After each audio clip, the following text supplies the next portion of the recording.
Carnaval. Feriadão de 4 dias. Quer dizer, não, na verdade é um dia só, a terça-feira. Mas é de lei, né? Feriado na terça-feira, emenda com a segunda, ainda ganha o fim de semana e pronto. Feriadão de 4 dias. Mas o que se comemora exatamente no Carnaval? Se um ET chegasse à Terra no Brasil em pleno Carnaval e visse a pegação dos blocos de Salvador, as passistas seminuas das escolas de samba do Rio, e fosse informado que esta é uma festa religiosa, certamente voltaria correndo para o seu planeta e sem entender nada. Mas o Carnaval é realmente uma festa religiosa comemorada 40 dias antes da Páscoa. Esse período de 40 dias, chamado de Quaresma, é o período durante o qual, tradicionalmente, se jejuava e se evitava o sexo para purificar o corpo e o espírito para a Páscoa, que é uma derivação do hebraico Pesach, passagem, a celebração da libertação dos judeus do cativeiro no Egito por Moisés. E para os seguidores do cristianismo, Páscoa é um dia em que se comemora a ressurreição de Jesus Cristo. Então, o Carnaval é 40 dias antes da Páscoa. Mas, quando é a Páscoa? Moleza! A Páscoa cristã deve ser celebrada no primeiro domingo após a primeira lua cheia, posterior à data do equinócio de primavera no hemisfério norte. Entendeu? É simples. Basta usar esta simples fórmula matemática que você vai saber quando é a Páscoa. Tudo bem. Mas o mais legal mesmo é esperar receber o calendário do ano seguinte para ir programar o seu Carnaval. Agora pensa bem. 40 dias de sacrifício, jejum e sem sexo. O povo precisava de uma grande despedida antes de encarar isso. Foi aí que surgiu o carne levandas, termo em latim que significa tirar a carne ou adeus à carne. A hipótese mais aceita para o nome Carnaval é a de que o termo carne levandas teria sido lentamente alterado para carne levamen, carne levale, carne leval, carneval e carnaval. Todas variantes de dialetos italianos, milanês, siciliano, calabrese, etc. Mas o Carnaval vem de muito longe. O Carnaval tem como marco inicial o ano de 4000 a.C., com a criação dos cultos agrários aos deuses da fecundidade no Egito, Pérsia, Fenícia, Creta, Babilônia. Os deuses eram saudados com danças e cânticos, para espantar as forças negativas que prejudicavam o plantio. Estas festas babilônicas, que duravam 5 dias, eram marcadas por licença sexual e a inversão dos papéis entre servos e senhores. Não te parece familiar? Em Atenas, entre os anos de 605 a 527 a.C., o governo grego oficializou o culto a Dionísio, deus da cultura, do vinho, do êxtase, da transformação e do sexo. As festas culminavam com procissões, desfiles nos quais as imagens do deus eram transportadas pelas ruas em embarcações com rodas, repleta de homens e mulheres nus, aludindo à chegada anual de Dionísio por mar, conduzido por sátiros e ninfas. Uma multidão feérica de mascarados seguia o cortejo com músicas, danças, algazarra, vinho, sexo. Olha essa Sapucaí aí, gente! Como a Roma antiga adotou quase tudo da Grécia, adotou também a tradição grega do culto a Baco, de modo ainda mais orgiástico e mirabolante. As bacantes, sacerdotisas de Baco, saíam às ruas dançando, gritando, atraindo multidões cada vez maiores. Os cortejos em desfile também lá percorriam a cidade com os carros em forma de embarcação. Sabe como é que é? Atrás do trio de Baco só não vai quem já morreu. Outros 2 deuses greco-romanos, Saturno e Pan, tinham suas comemorações oficiais. Eram assim uns carnavais fora de época, micaretas da Roma antiga.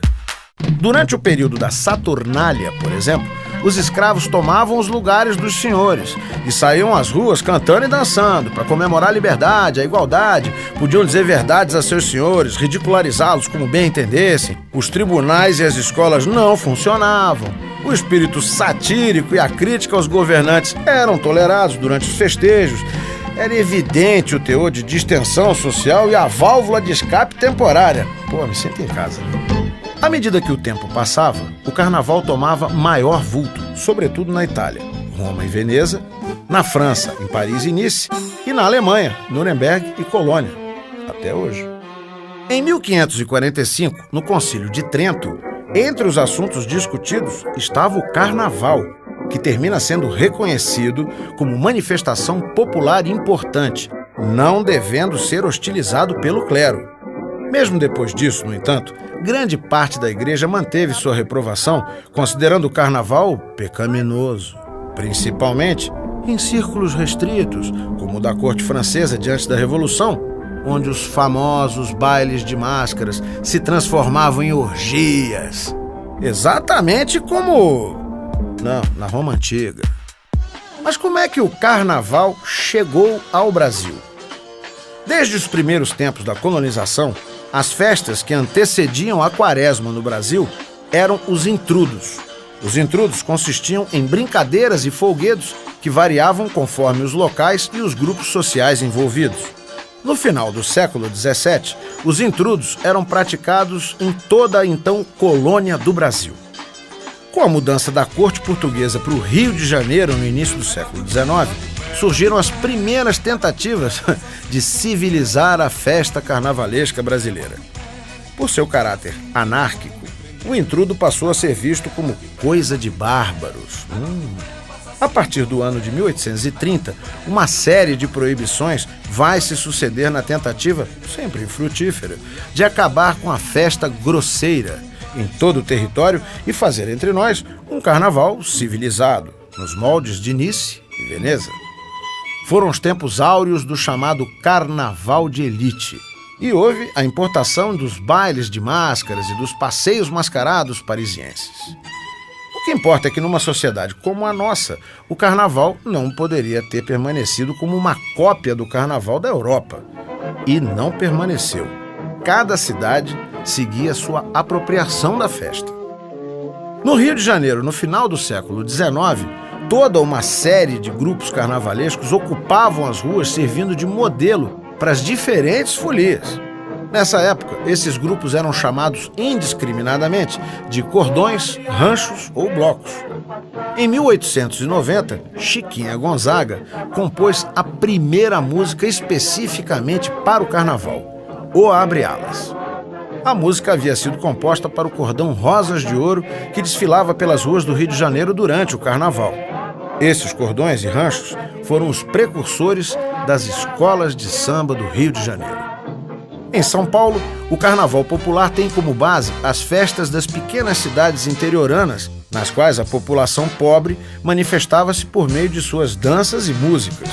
O primeiro cordão carnavalesco paulistano foi criado por Dionísio Barbosa em 1914 e chamava-se Cordão da Barra Funda, que mais tarde viria a ser a escola de samba Camisa Verde e Branco. Em Recife, da década de 1880 em diante, a participação dos indivíduos das camadas populares nos folguedos carnavalescos de rua tomou novo impulso. Surgiram os clubes pedestres, agremiações carnavalescas populares que se apresentavam em público precedidos por seus estandartes. Os sócios, uniformizados e portando as insígnias da agremiação, vinham atrás, formando o cordão. Foi da troca espontânea entre os despretensiosos e ágeis foliões e as orquestras de metal, geralmente formadas por bandas marciais, que pouco a pouco foi sendo criada a Marcha Carnavalesca Pernambucana. Ali mesmo, na rua. Dobrados de inspiração militar, polcas, machiches, quadrilhas e modinhas foram sendo reprocessados entre os anos 1905 e 1915, ganhando novas formas, combinações, até resultar no frevo pernambucano. Em Salvador, no ano da graça de 1899, a primeira maré afro-carnavalesca desfilou seus cantos e danças do culto GG e urbano nas ruas. Havia ainda os batuques, as rodas de samba e os chamados candomblés, que teriam se transformado nos atuais afoxés. De origem iorubá, a palavra afoxé poderia ser traduzida de uma forma poética como a fala que faz. O afoxé, portanto, não é sinônimo de bloco carnavalesco. Trata-se de uma manifestação que tem profunda vinculação com as manifestações religiosas dos terreiros de candomblé. Em 1949, assistimos ao nascimento de 2 marcos do carnaval baiano, polos que irão dar o tom e a fisionomia da festa tal qual conhecemos hoje. Enquanto de um lado da cidade nascia o afoxé Filhos de Gandhi, do outro lado, Dodô e Osmar criavam o trio elétrico, desfilando pela cidade em cima de uma fobica, uma caminhonetezinha. Dodô e Osmar eletrificaram o frevo pernambucano para criar o frevo baiano.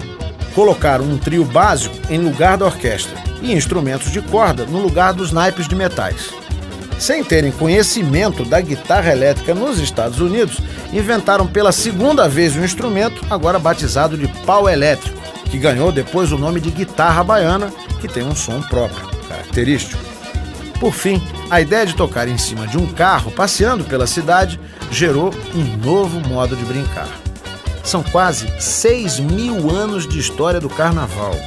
Uma história onde sempre esteve presente a luta pelo direito da livre manifestação popular de um lado e as elites e autoridades públicas do outro, tentando em vão ordenar aquilo que, em sua essência, é anárquico. Foram muitos os inimigos do carnaval. O Senado romano em 200 a.C., a Igreja da Idade Média, as autoridades da Bahia, que no início do século XX proibiram e ameaçaram de prisão os participantes da exibição Costumes Africanos com Batuques, e até a justiça atual, que na década de 80 proibiu o Cristo de Joãozinho 30 na Marquês de Sapucaí. Todos foram aniquilados pela força da expressão popular do carnaval.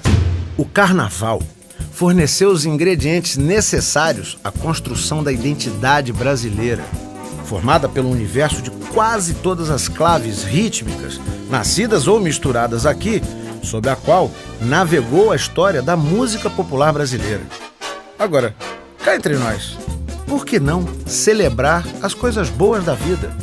Por que não perder a vergonha, dançar, cantar, sem pensar, por alguns poucos dias? Como disse Darcy Ribeiro, somos de fato um povo novo. O que somos é uma nova Roma, uma Roma tardia e tropical, uma nova civilização mestiça e tropical, mais alegre, mais generosa, porque aberta à convivência com todas as raças e todas as culturas, e porque assentada na mais bela e luminosa província da Terra.